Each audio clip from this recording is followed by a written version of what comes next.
You wouldn't know it to look at the sky. But something is seriously wrong with the universe. Astronomers have suspected it for some time. Now they're pretty sure. For one thing, the universe may be billions of years too young. For another, part of the universe has been missing, a big part. Fact is, there have been several discoveries recently that threaten to topple our understanding of the universe like a house of cards. Scientists generally agree that the universe is very, very old. But now there's a theory that it may actually be younger than it looks, if you look closely enough. What in the world is going on with the universe? Astronomers have found, calculated, or conjured up outlandish, appalling things. Whispers from space left over from the moment of creation. Dark stars, dwarf stars, stars that eat each other. Stars clumped in galaxies, and galaxies clumped in larger, stranger structures. Only recently have we even begun to understand the scale of it all. We have discovered things so small. At a 10 millionth of a trillionth of a trillionth of a trillionth of a second is the earliest time we can really talk about. And expanses so vast. As expanded by a fraction of a million times a trillion times a trillion. The researchers need a special notation. A billion times a trillion degrees. To write out the incredible distances and magnitudes involved in understanding the universe. Suppose we were to begin with Peoria. Peoria is the center of the universe. Well, not exactly, but the director of the planetarium has built a scale model of the solar system in and around his Illinois city. How's it going, Dave? Morning, Joe. Morning. A little bit to the left. I think you missed a spot. A sunspot, There. get it? You got it. The sun in this model is 36 feet high. Mercury is closest to the sun, of course, just around the corner at the school supply store. On that scale, the Earth is 6 blocks away at the Amoco station. Earth is open 24 hours a day. And Mars is 7 blocks beyond Earth at the TV station. Mars has life, or at least television reporters. Pluto is smaller than a golf ball. It's a full 40 miles out of town. And if you think rural Illinois is empty, try the universe. The 40 miles to Pluto, on Peoria's scale, represent 3.5 billion miles. On the same scale, the nearest star, Proxima Centauri, would be as far from Peoria as the moon. This isn't helping, is it? Okay, forget Peoria. Our sun is bright because it's close, just 93 million miles away. Stars are suns, but farther away. The nearest star is 25 trillion miles away, so far that light from Proxima Centauri, light, the fastest thing in the universe, takes 4 years and 4 months to get here. They say the star is 4 1/3 light years away. Our sun is just one of the billions of stars in the galaxy we call the Milky Way. How far across is the Milky Way? Real far, 100,000 light years. And the Milky Way is just one of some 50 billion galaxies. It's 1 million light years to the nearest galaxies and tens of hundreds of millions of light years just to cross our galactic neighborhood. It has been said that someone looking at the universe is like an ant contemplating a skyscraper times 1 billion. So what human beings have done is bring the lights in the sky down to Earth. They've personalized the stars and named them like they name dogs and horses. This grouping of stars in the southern sky is known as Orion. The shepherds in ancient Crete decided it looked like a hunter armed with a club and carrying a shield made of lion skin. Cretan shepherds had great imaginations. do we know what we know today about the universe? Well, we've been trying to understand it for a long time. The awful majesty unveiled by night has, down the ages, stirred us to wonder and worship. Prehistoric astronomers used elaborate monuments to mark the sunrise and the sunset. By 300 BC, Aristotle taught there were transparent globes around the Earth, on which were mounted the sun, moon, planets, and farthest out, a sphere studded with little stars. As late as the 16th century, most still believed the Earth was the center of the universe. There were a few people, like Copernicus, who thought the Earth circled the sun, but not many. Then, in 1608, an Italian named Galileo heard that you could make a spyglass with two lenses in a tube. He built one and aimed it up. It was not until Galileo perfected the telescope around 1610 and pointed it at the Milky Way that he was able to say that the Milky Way was just millions of stars. And if you take a pair of binoculars on a clear night and look at the Milky Way, you'll just see that it's nothing but stars and clusters of stars. Galileo's telescope magnified things about as much as a pair of binoculars, but that was enough. He saw that Venus had phases like the moon, that the sun had spots on it, and that the moon had mountains, and that Jupiter had 4 moons. Aristotle's perfect crystalline spheres were shattered, and the universe stopped being simple. And there were other strange things out there. Remember Orion? Well, down in the middle of his sword was a star that wouldn't focus to a bright point, no matter how powerful the telescope. The object came to be called a nebula, and over time, astronomers found many such fuzzy blotches in the sky. Fast forward a couple of centuries.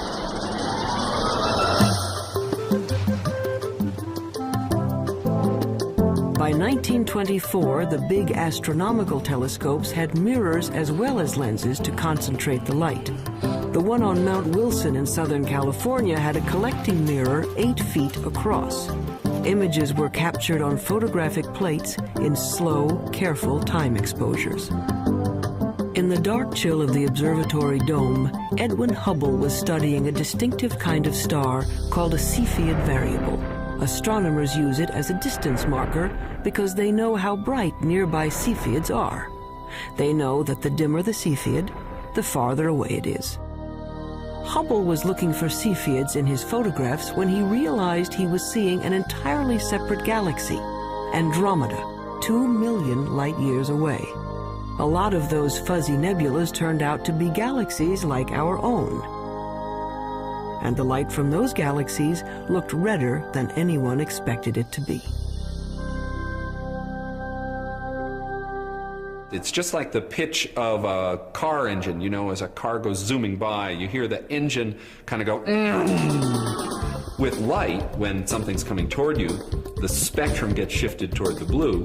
When it's going away, it gets shifted toward the red. It was Hubble who recognized the significance of the red shift in the light. All those galaxies must be moving away from one another at terrific speeds. The entire universe was growing. The idea of an expanding universe surprised just about everyone and made a lot of scientists uneasy, even Einstein. Researchers wanted to believe in a universe that always was and always will be, eternal. But galaxies flying away from each other meant that once, long ago, they were clumped together. It meant something started them moving. The universe had a beginning. Today, it's called the Big Bang Theory. First, the universe was a bright, hot point, smaller than an atom. And the mother of all explosions, it started expanding. Eventually, the hydrogen gas in space cooled down and began to form stars and galaxies of stars. Galaxies flying outward, surfing along on the expansion of space itself. So now we can calculate the age of the universe. It's the kind of mathematics you do on a motor trip. If your speed is 30 miles an hour and you've traveled 60 miles, you can figure you've been traveling for 2 hours. The red shift tells us the speed of stars, and the milestone Cepheid stars tell us how far they've traveled. When astronomers divide it out, it says the Big Bang happened 15 to 20 billion years ago. Long ago and far away. So who cares? Well, we're answering one of the most fundamental questions that human beings can pose, and that is, how old is the universe that we live in? How did it begin? And what's its evolution? Those are major questions. Those are major philosophical questions, questions that religions have touched on, philosophy has touched on, physics is touching on, mathematics is touching on. And the people who are eventually going to come up with what is going to be accepted to be the right answer will make history of a kind. They will have contributed significantly to human knowledge. That, I think, is why it's such an important set of questions. And there's been a growing sense, as the millennium approaches its end, that the right answer is on the tip of our tongues, so to speak.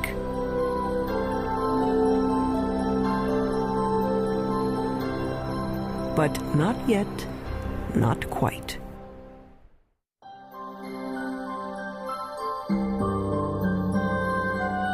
Today's stargazers usually head for the hills. Hawaii's Mauna Kea, the Chilean Andes, Arizona's Mount Hopkins. Robert Kirshner works 8,500 feet up, hunting dying stars. I really like coming to the mountain. I like getting away from all the 100 distractions that you have when you're busy, and people are coming in to see you about all kinds of things, and the makeup exam and all that kind of stuff. And to just concentrate for a couple of days only on the scientific investigation, only on what you're trying to do, it's very, very good. Light pollution has chased astronomers out of the cities to lonely vigils in remote locations. Kirshner watches for the sudden flare-up that means a star has exploded, a supernova, or its smaller cousin, a nova. The kinds of things I'm working on, these supernovae, which are events that come and go, if you don't get it this year or this month, that one is gone. You just lose the chance.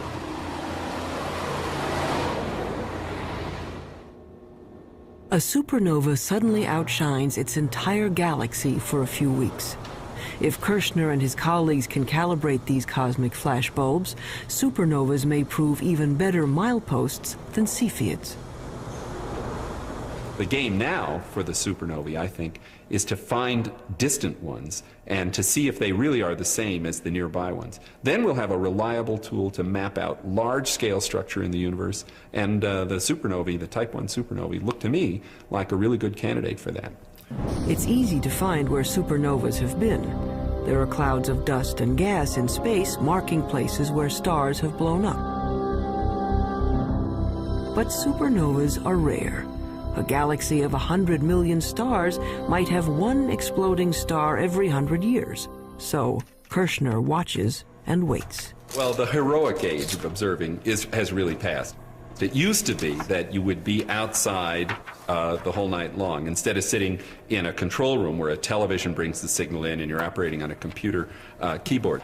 24. Okay, get the CCD in the right mode. It's hard staying up all night. Ours good. But there's a kind of sense of adventure to it that is a little bit like being a kid and lying out in the snow and kind of figuring out the constellations. Some of that is good for you, too. Yeah, fine. Breaking in the cookies already. Oh, I can have a cookie if You I have want. 10 hours to go. Look at all those cookies. I have one every half hour.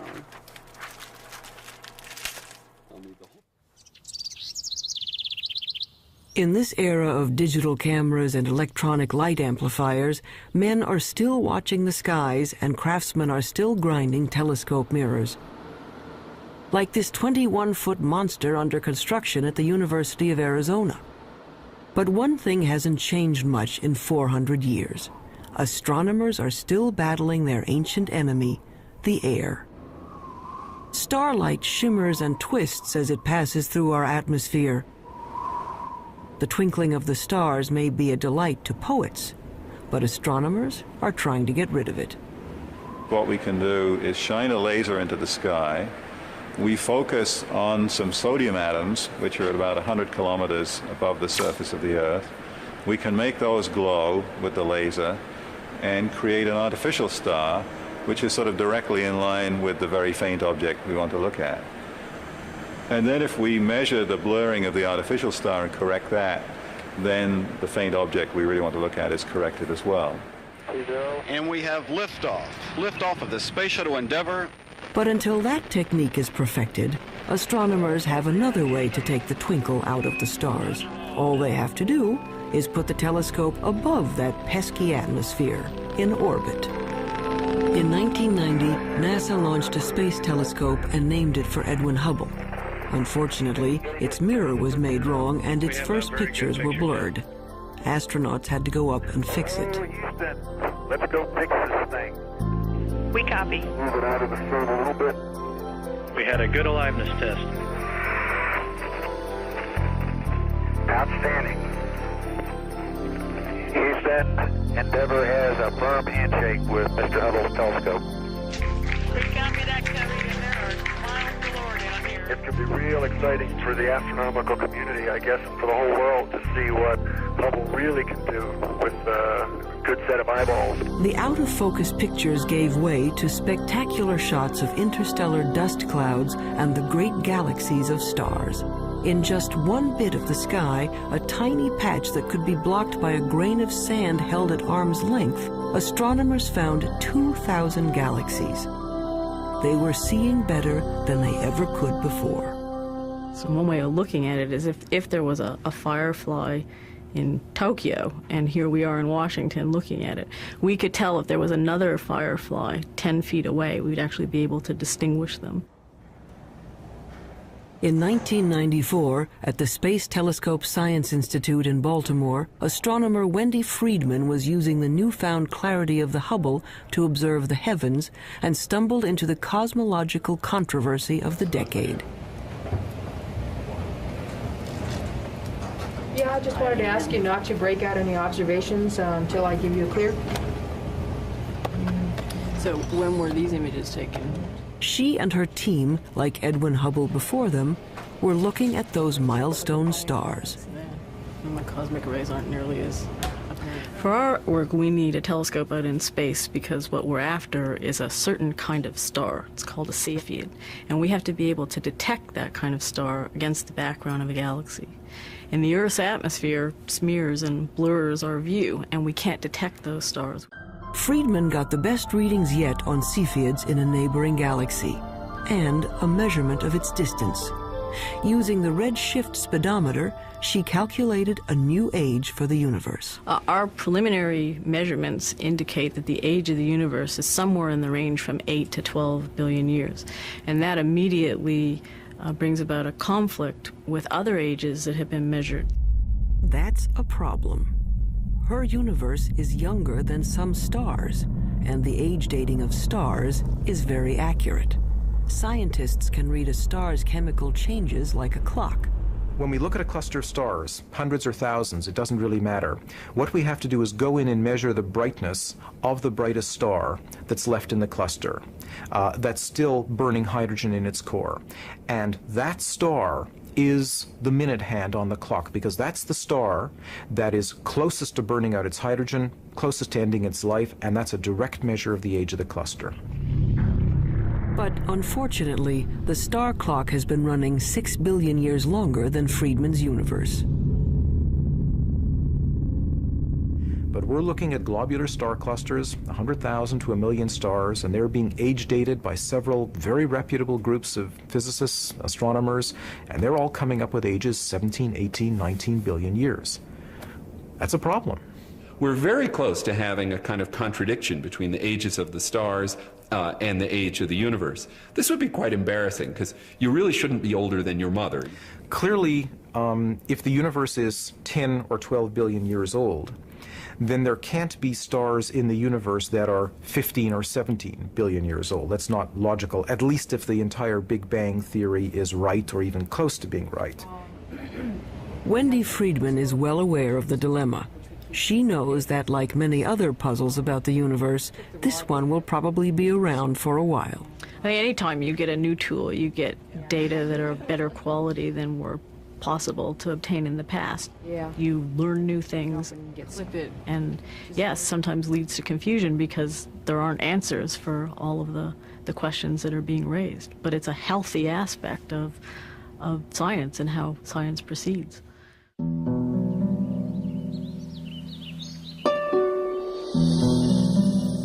There's more to the universe than meets the eye.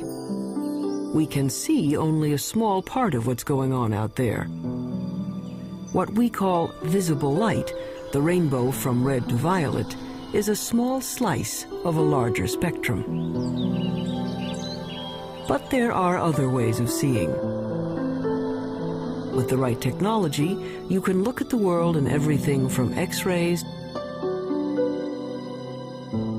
to infrared to radio waves.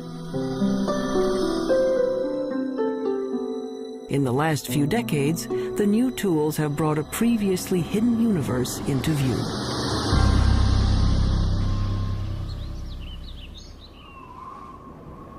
Take the sun. Nothing to do but roll around heaven all day, right?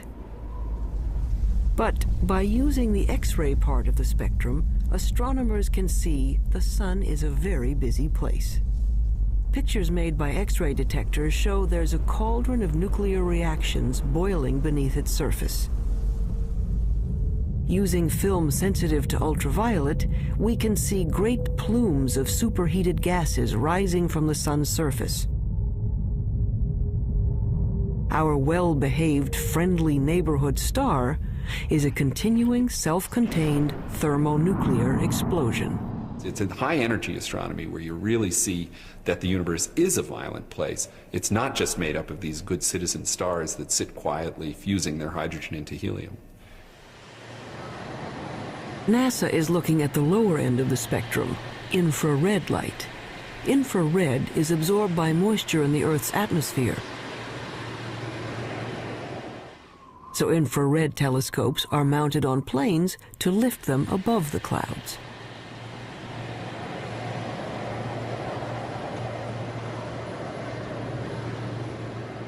Just like fog lights on your car will enable you to see deeper, in the infrared you can see deeper into the universe. We warm human bodies shine in the infrared. Anything at my temperature in the universe is emitting planets, comets, other bodies.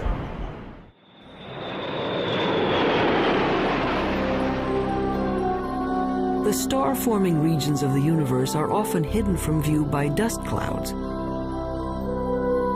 until infrared astronomy allowed us a way in. Now we can see clouds of frigid hydrogen gas condensing and starting to heat up as stars. The sky in the infrared is a strange and wonderful place. Once we learned where to look, we could peek into these stellar nurseries and snap some baby pictures. This is Hubble's view of the Eagle Nebula. The bright spots on the edge of these monstrous pillars of gas are brand new suns.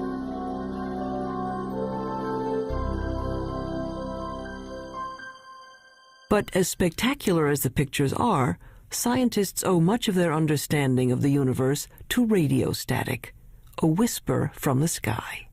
If you're listening to the universe with a radio telescope, it would mainly be a hissing sound. It sounds like steam escaping from a radiator. They heard it first by accident. In 1965, researchers at Bell Telephone Laboratories had built a powerful listening station to hear signals from the first of America's communication satellites. But they were distracted by an ultra-low frequency hiss from everywhere in the sky. What they were picking up was energy from the bright flash that started the universe, an echo of the Big Bang itself. Radio astronomy was the second big window we opened on the universe. The first big window was Galileo going and putting a telescope to his eyes and seeing what he could see with his own eyes, and then with film eventually. The next big step was radio astronomy. It's a great step forward in terms of discovering new things and understanding new things. The discovery of the cosmic background radiation was a fatal blow to those who wanted to believe in an eternal universe. The Big Bang proponents had won. But the cosmic background radiation seemed to be smooth and even, coming from everywhere in the sky. Just what you'd expect from a universe that began from a single point. But then, why weren't the stars spread evenly through space? Galaxies should be moving steadily outward as the universe expands. Each should be moving away from all others like raisins in a rising loaf of bread. Astronomers had thought that the universe was sort of expanding uniformly and the galaxies were just going along, and that the only motion we should see is the Earth going around the Sun and the Sun going around the galaxy. But in fact, what we saw was that the largest motion of all was the galaxy itself moving. And that really surprised astronomers, and the only conclusion we could come to was that something was causing the galaxy to move away from just the simple expansion of the universe. And after thinking about it for a while, the conclusion was that there must be a large group of galaxies near us. When astronomers plot the position of galaxies in their computers, they find filaments and clusters and walls of galaxies. How could that be if radio telescopes were saying the energy of the Big Bang was evenly spread across the sky? There had to be some seeds at the beginning. There had to be some small lumps in the early universe that are going to grow to create the structure. So Smoot went looking for irregularities in the background radiation to show that the Big Bang explosion was uneven. In 1989, his instrument package went up on a satellite, the Cosmic Background Explorer. It found subtle variations in the energy left over from the moment of creation. Announced in 1992, it was one of the momentous discoveries of the century. The universe made sense again. Smoot later told the press these wrinkles in the cosmic background radiation were the largest structures ever seen and the oldest. He told reporters that it was like seeing God. And that's the one that the press grabbed on because that's the one people could relate to. And that got spread all over and got much more attention, including people from philosophy and religion coming in and asking questions.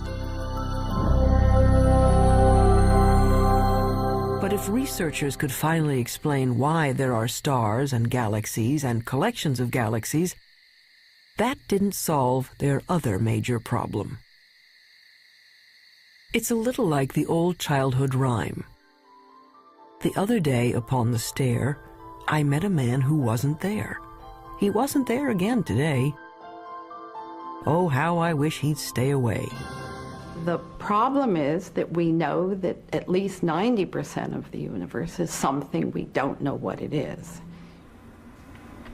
In the late 1970s, astronomer Vera Rubin and her associates noticed something peculiar on the outer edges of spiral galaxies like our own. Like flotsam caught in a whirlpool, stars on the fringes of galaxies should be moving more slowly than stars at the center. But what Rubin saw appeared to defy the laws of physics. The stars on the edge were moving just as fast as those in the middle.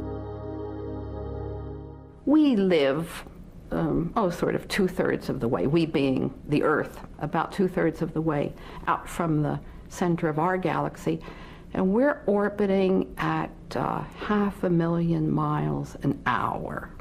That's pretty fast. Faster than it should be.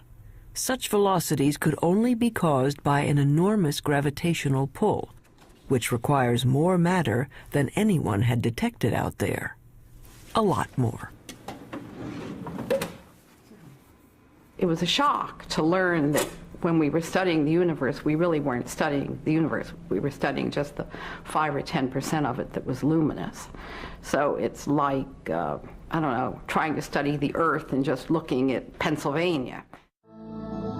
All the things we have ever observed in the universe, the planets, the stars, the galaxies, the clusters of galaxies, make up 10% of the universe, maybe less. Early efforts to track down the missing matter failed. They call the 90% that is not visible dark matter. But no one knew what it was. Maybe dead dark stars, or some kind of cosmic dirt, or maybe a whole lot of something extremely small is filling space.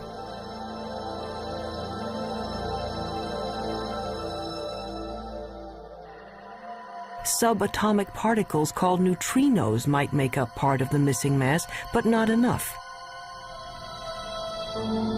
Scientists went looking for other candidates.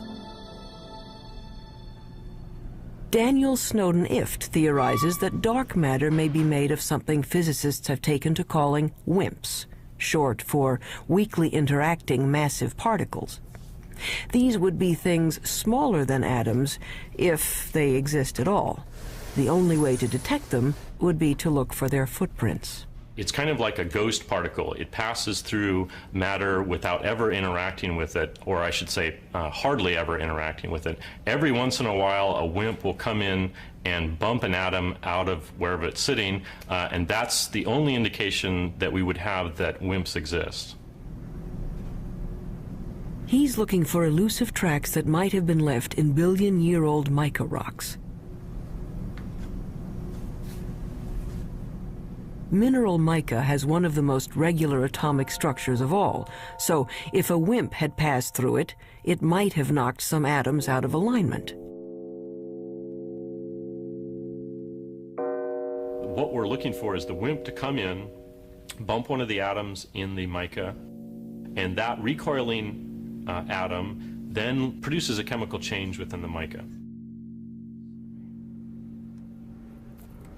In his search for the WIMPs, he splits up endless mica samples and bathes them in hydrochloric acid.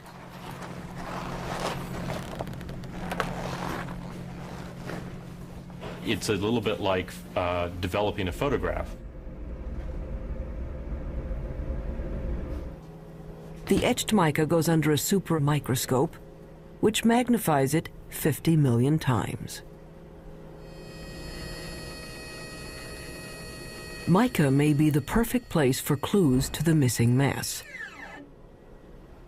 Unfortunately, to date, Daniel Snowden Ift hasn't found any WIMPs.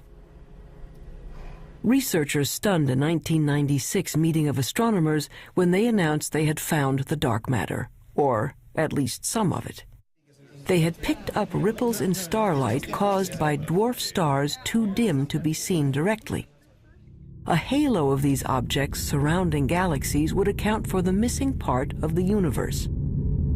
To bug the physicists looking for WIMPs, the astronomers call these tiny dense stars machos, massive compact halo objects. The research to confirm the mysterious source of gravity goes on.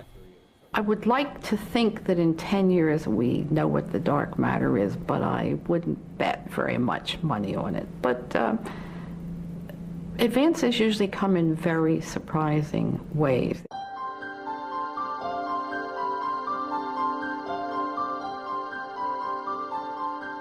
Why do we care about something that we can barely measure and can't see at all? Because it might tell us how the universe is going to end. Matter makes gravity, and gravity is the only thing that can act as a brake on the expansion started by the Big Bang. If there is not enough dark matter, the universe may go on expanding and cooling to end not in a bang, but a shiver. If there is enough dark matter, the expansion of the universe will coast to a stop and reverse, everything falling back together, till the Big Bang ends in a big crunch. And maybe, just possibly, a new Big Bang to start things up again.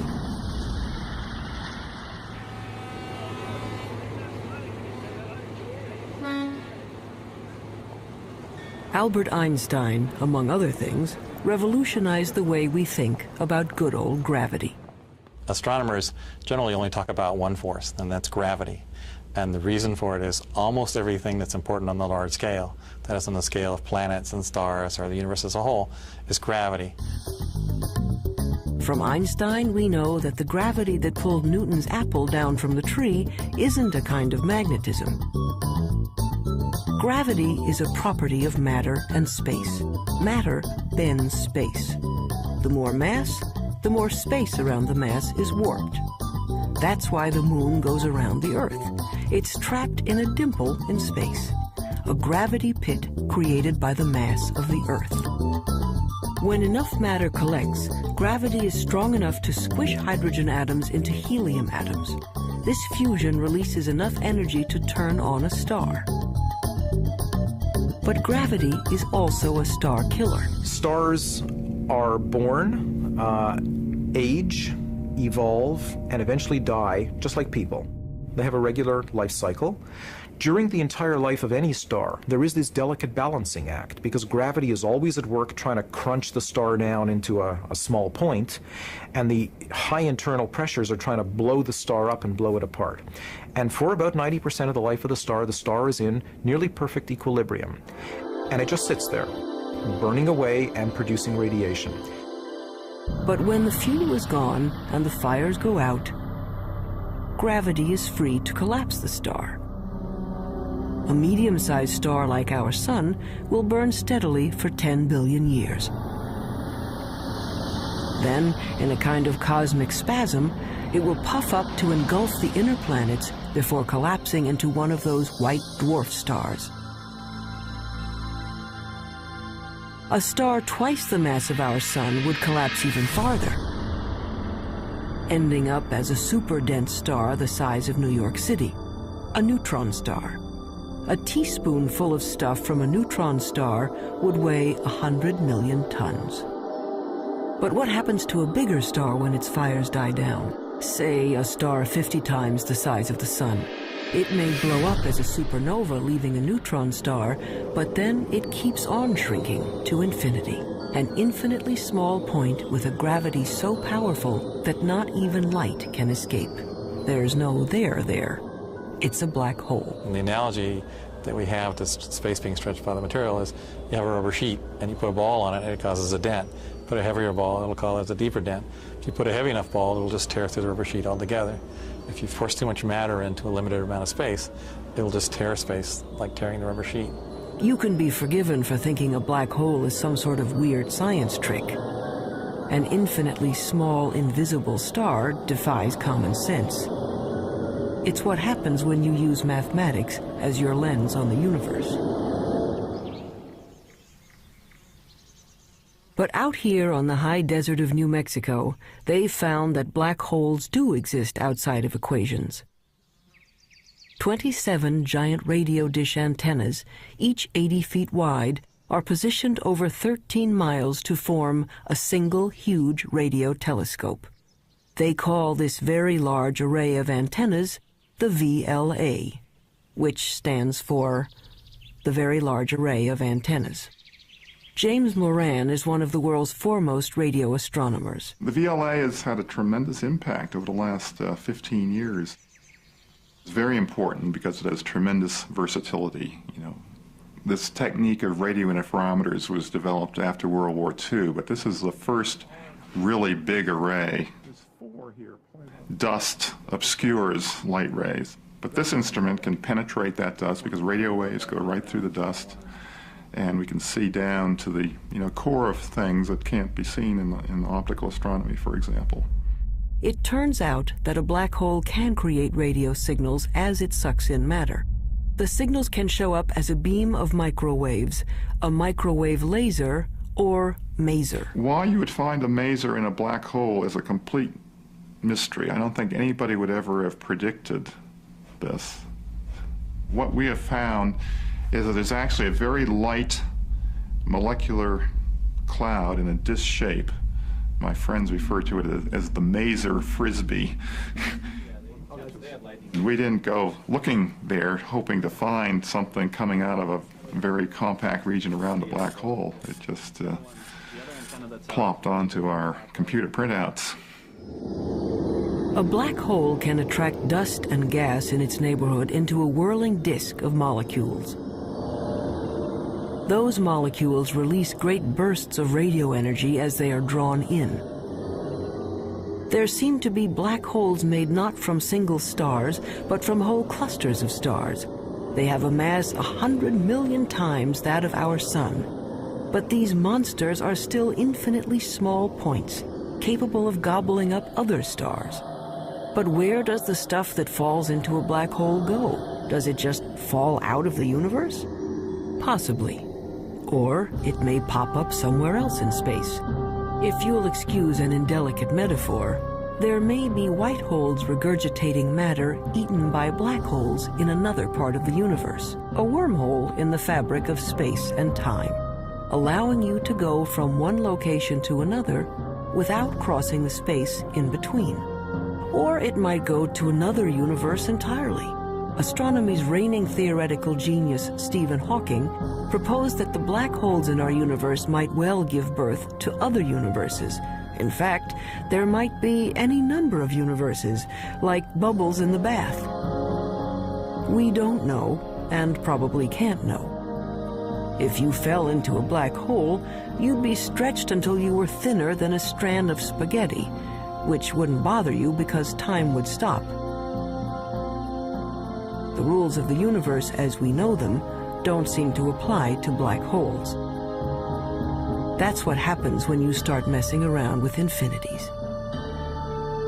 It leaves us with a universe with holes in it. A universe with a lot of room for imagination.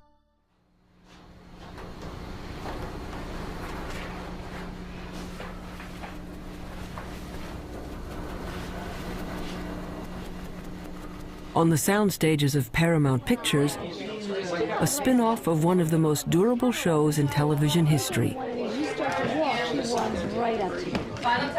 Star Trek Voyager. Very quiet on the stage. Anyone not ready? Roll, please. Action! I want a full systems report. And Mr. Kim, Mr. Tuvok, I want every iota of information that was recorded regarding this phenomenon. Let's see what you have, Mr. Kim. There. It's registering only on subspace bands. We don't even have it on long-range sensors yet. Verteron emanations. Tunneling secondary particles. It certainly looks like a wormhole. But is it stable enough for us to enter? And if it is, where does it lead? There is, of course, a 75% chance a wormhole will not lead to the Alpha Quadrant. Great. Changing Jennifer's mark. That'll be Jennifer's mark. Yes, I gave that to her. I changed it. Real-world astronomers have confirmed now there are planets circling other suns. The problem is, we can't get to these other worlds in any reasonable amount of time. 20th century physics says nothing can go faster than the speed of light. You want black wrap that? Sure, go ahead. But that would be much too slow for a 24th century operation like Star Trek. The dramatic need of a television series called Star Trek is that we need to travel to a different planet every week.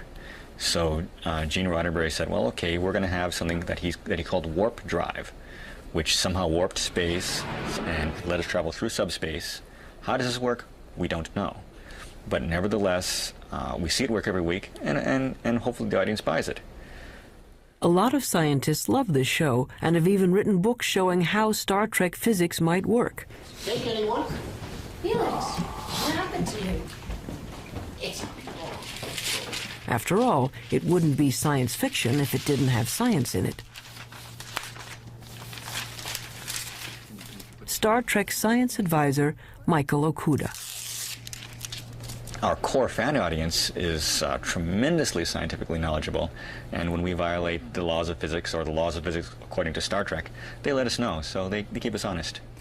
In the third season of the show, once we had a phaser come out of a photon torpedo port, something that I, to this day, don't know the difference between. And we got over 100 letters the next day. Any analysis yet, Ensign? Too far away. We'd have to be within 1,000 kilometers to get a detailed analysis. But that would mean a significant course change. Well, Mr. Kim, if there's even the possibility of finding a wormhole, I think we can afford a detour.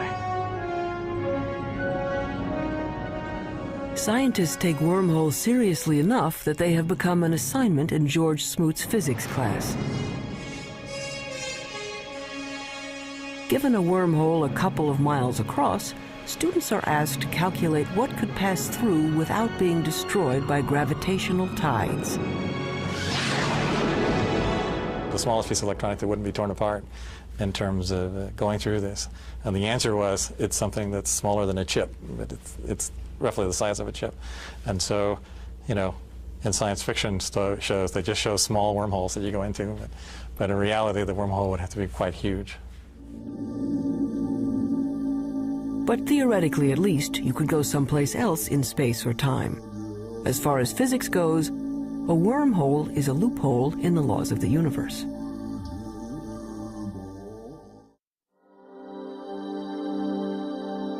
So we are left with questions. Why do some stars appear to be older than the universe? Why do galaxies move as if there were something dark and huge out there? We're not making people live 200 years. We're not doubling the gross national product. What we are doing is enriching everybody's lives by trying to answer some of the questions that I think everybody's interested in. These are some of the oldest questions, children's questions. Where did we come from? Where are we going? Are there other worlds? What is outside the universe? What happened before the universe started? What happens after the universe ends? You want to find out, well, where does science end and where does philosophy take over? And it's not clear where they do. Modern astronomy is a young subject, and each time we get a new and better tool for looking into the void, we find surprises. More and more data that doesn't quite fit. And I think it's portrayed as if the field is in total confusion and chaos, and I think very often it appears that way at the forefront when things are not understood and there are unsolved problems. But progress is being made.